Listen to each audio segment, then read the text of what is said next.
लम्चो पहेँलो छु श्रमको फल हुँ म त अन्यायमा परेको छु अपिल दिउँ कोसित टुक्रा टुक्रा बनाएर निचोरी भाग भागमा मजाले स्वाद चाखेर अनि फाल्छन् रछानमा निचोरिए अति साह्रै थिचिए पिसिए पनि लागेन घाम त्यो तातो न्यानो आँग हुने गरी मात्र निचोरिने काम भयो मेरो निरन्तर श्रमको रस यो मेरो किन चुस्छन् सधैँभर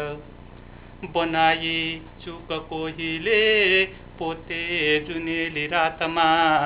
मजाले कतिले खाए मुठी अचार साथमा खोस्टा